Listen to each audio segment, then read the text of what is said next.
Hey everyone, it's Rochelle here with Losing It on Keto. And in this video, I'm revisiting my protein bars, the first one of the series of 3. Because I had the thought, I've told you they weren't portable. But that was by freezing them. I want to know if they're portable if I bake them. So I have the exact same recipe. I only doubled it because I wanted 12 bars rather than 6. So I have that recipe and I'm going to do everything the same as I did when I froze these. But I've got the oven preheated to 350 and I'll decide how long. I don't know. I'm thinking like 20 minutes or so. Because the only thing I'm going for here is to get these to set so that I can make them portable. I don't know if it's going to work, but I am traveling and I would like to take these along if they work. So that's what I'm going for. The other one that I was interested in to know if baking it would make it portable was the third one, which was the yellow cake with the chocolate frosting. I'm really curious about that one, but there's a specific reason why I'm not making that one in my test here. And that's because that is mostly whey protein. And this one is mostly beef protein. This has a little bit of whey, but it's mostly beef.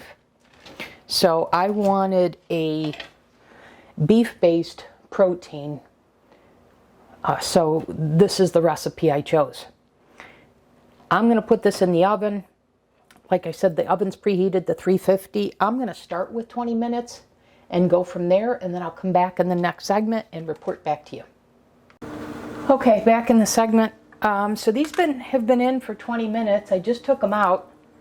I don't know how to tell if they're done or not, so I just thought I'd take a toothpick and poke them and see if it comes out clean. And the answer is no. So that was 20 minutes. So I'm gonna put these back in. And I'm gonna see if I can get them to the point where, let me try one that had a little less batter on it. Yeah, even that. I don't know if that's a good expectation or not, but I'm going to put these back in. I'll be back. So I'm back in the segment. I baked them for another 10 minutes. They came out, I don't know if they're portable or not. I guess they're going to need to cool because there is still some stickiness to them. But I don't know what they're going to do when they cool. So I'm going to take them out of these molds. I'm going to put them on this cooling rack. And then after they cool, I'll see.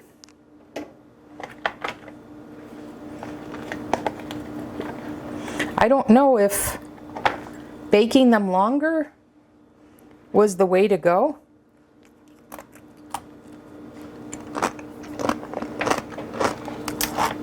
Part of it became crunchy, but part of it is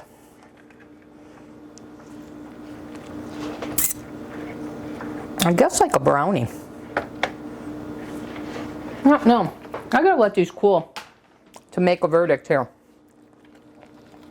But let me get these out.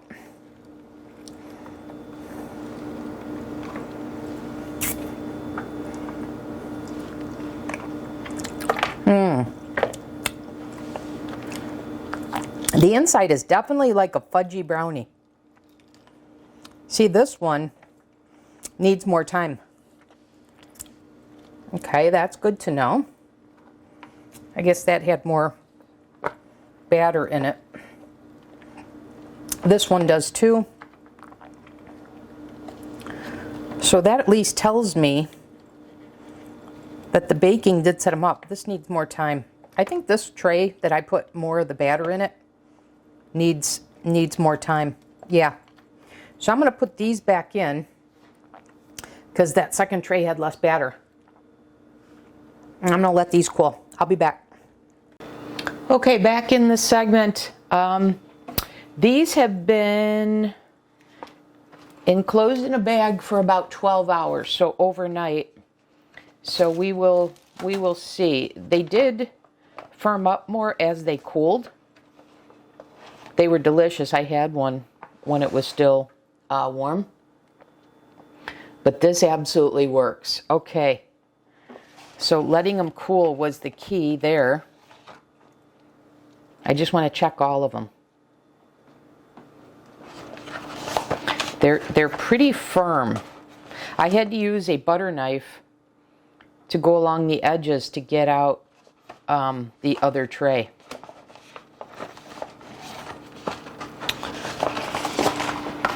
So let's see here. So that's one where I had to take the butter knife versus this one. So I think the difference is I put more batter in the one tray than the other. The first tray, I put more batter in.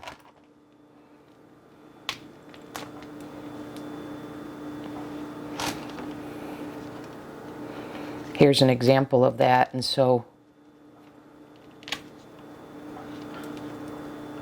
that versus a smooth bottom.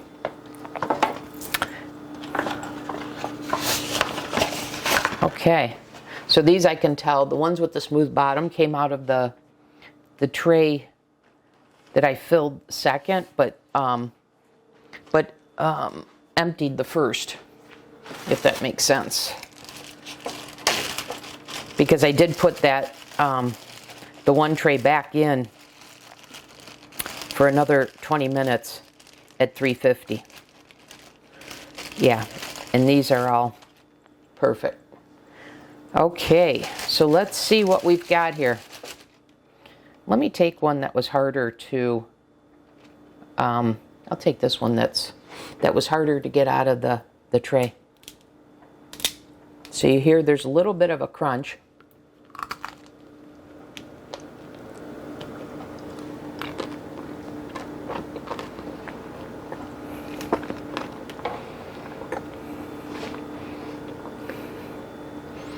Very chewy.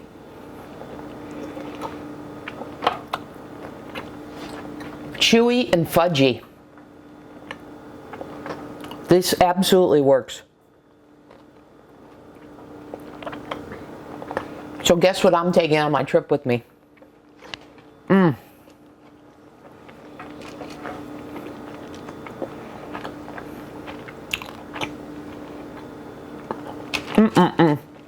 That is very good.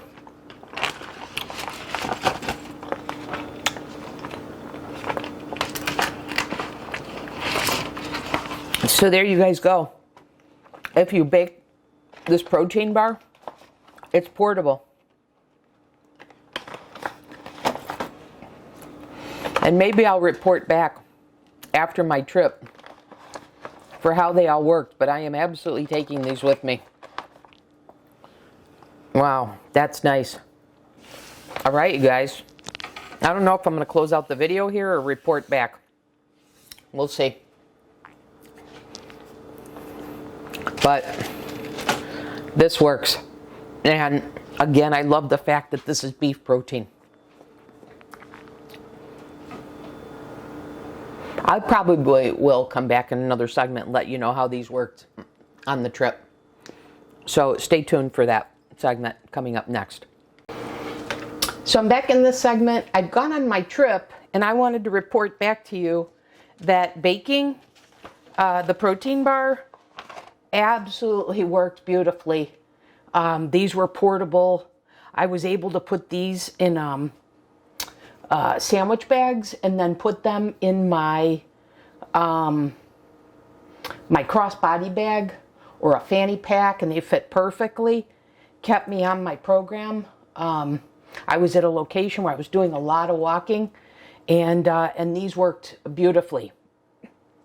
So what I would say is, I think I had baked them for 20 minutes. I would say bake for 30 minutes, and then make sure that you let them cool sufficiently to then remove and then store. These, I believe I baked for 40 minutes. I would go 10 less minutes. But also what I've done is I have put these in the microwave since I bake them for just, auto defrost for 10 seconds. And for those of you that ever got into, excuse me, Quest bars, people had talked about putting the Quest bars in the microwave to soften them up. Now these don't need softening, but if you want it to be a little warm and even a little softer, like if you take them right out of the refrigerator without baking, if you want it like that, then in terms of texture, then you could throw these in the microwave for just a couple seconds.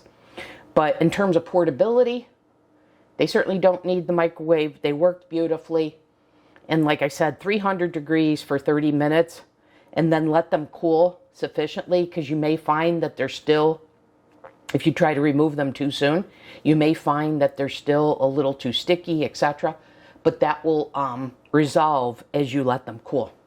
So that is my final verdict on this version. I think I mentioned in the earlier segment that that I'd be curious to know the other protein bar, the one that I made, like the yellow cake with the chocolate frosting, because that's a different recipe, how that would do as baking. So maybe I'll do that in another video, but because this was my favorite one, I wanted to do this, and this absolutely works out like a charm. Okay, and then they store absolutely beautifully. So I just wanted to report back on that. Okay, so there you have it, you guys. Another way to stay on plan, whatever that is, and get in a good amount of protein into your way of eating, regardless of what particular protocol that you're following. Okay, so that'll do it, everyone. I'll see you in the next video. Thanks for watching.